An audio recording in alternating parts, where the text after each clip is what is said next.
time in really thinking about that and just fill this in very quickly for me, please.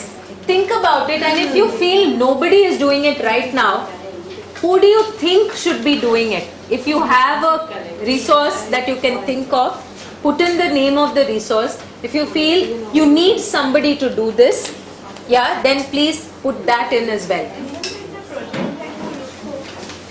All of it, right? And then, does my organization have that capability right now? Do we have a resource who's capable of doing this? If not, do I need to hire? Maybe then we can put that in, right? Okay. Who can go? You want to share?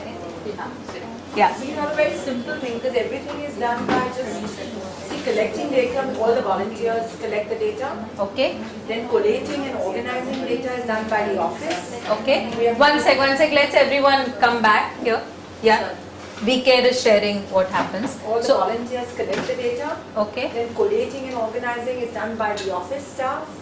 Office staff is who? Everybody? Office staff is of course our administrator in charge. She's the one, I mean she's got people under her and with her. Okay. You know, who help fill up the system with all the data that we've collected from the registers. Okay, but you have a database that's already there. Yes. Okay. Okay.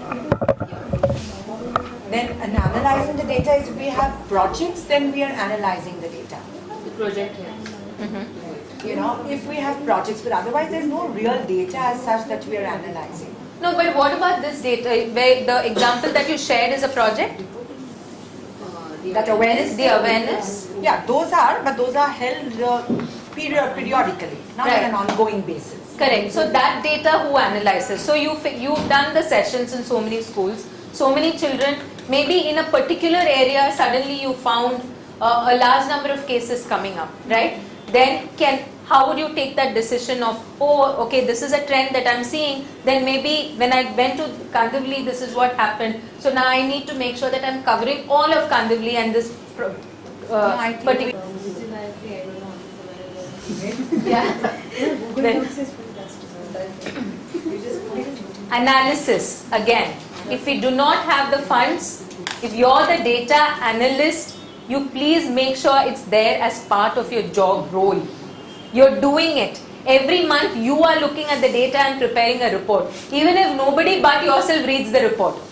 Right? Currently maybe you do not have an evidence-based culture and you're going to read the report and nobody else. Doesn't matter. Make the report nevertheless. So which is why, you know, putting this down as practice, wherein your first Monday because of the we are month. not able to write and document the thing. Because I worked in NGO sector also, Right. So I understand it is, you feel, you know, you are tied up with so many activities. One person is doing too much of That's work, true. you know. Which is They are why we involved need in to these assign. X, Y, Z. I agree. And last priority is writing and documenting. True. So basically it comes down to simple rituals that we can put into our organizations. You know, first Monday of every month, right? You're going to share what happened the previous month, one little scorecard for each department with the goal key indicators over there written out. It's a simple little scorecard that's presented first Monday of every month. Simple little ritual, right? There will be lots of hiccups. Your first few reports will mean nothing, will say nothing. It does not matter.